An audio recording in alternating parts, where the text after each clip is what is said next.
It's one thing to start a company, and it's quite another to start one that competes with tech giants like Microsoft and Adobe. But that's exactly what Australian entrepreneur Melanie Perkins did when she built a design product to rival the tech giants. Today, let's talk about her.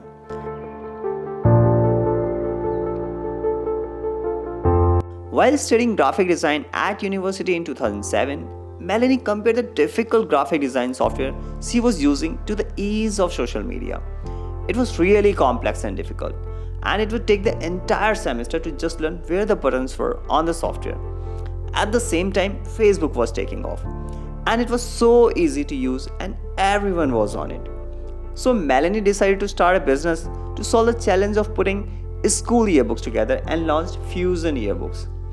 Melanie's boyfriend became her co founder and they started in his mom's living room. Their naivety in some ways helped them. If they knew at that time all the things they didn't know, it would have been frightening. In the early days, Melanie faced plenty of rejection, but staying small let them weather the hard times. Every single step in the company, they had to deal with a lot of rejection. Her natural reaction every time, whenever she got rejected, was that she didn't want to try again. But then she looked at her company and she realized that it's all part of the process.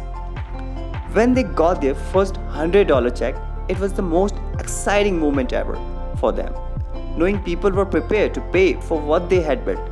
From that first customer, they sold to 15 schools in their first year, 30 in their second, and 80 in their third. Melanie then went on the hunt for funding. Pitching to over 100 investors, she says, in our earliest pitch decks, we talked about our product in our first few slides. But in the end, the majority of our pitch deck explained the problem and its magnitude. She decided that the best bet was to think bigger. Instead of raising funding for Fusion Yearbooks, she decided to raise funding for her second startup, Canva, which would give free online tools to everyone the chance to design their own graphics, a market far bigger than the school market. In 2012, she flew to San Francisco, where she had to sleep on her brother's floor for 3 months, as she has to visit VCs in Silicon Valley, where she also had to use the free Wi Fi in shopping malls in between the meetings. Despite over 100 meetings and the bigger pitch, she still wasn't able to close the deal. She says, I remember thinking, why is this so hard?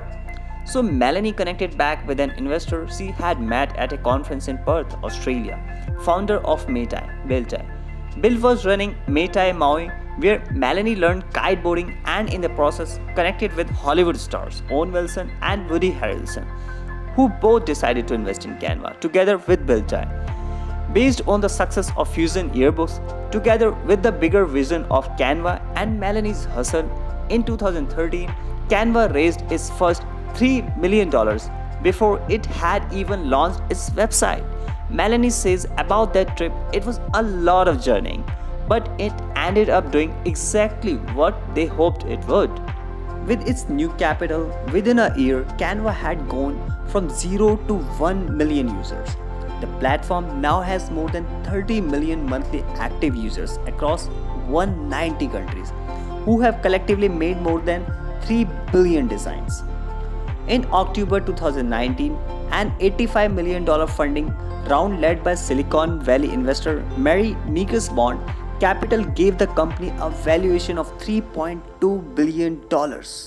Perkins said she plans to use the additional funding to expand the team of 700 across Sydney, Beijing, and Manila, while also building out the company's paid services like Canva Pro and Canva for Enterprise.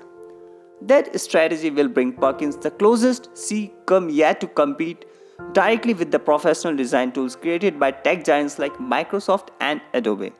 All rapid success, it doesn't happen by accident, but by the design.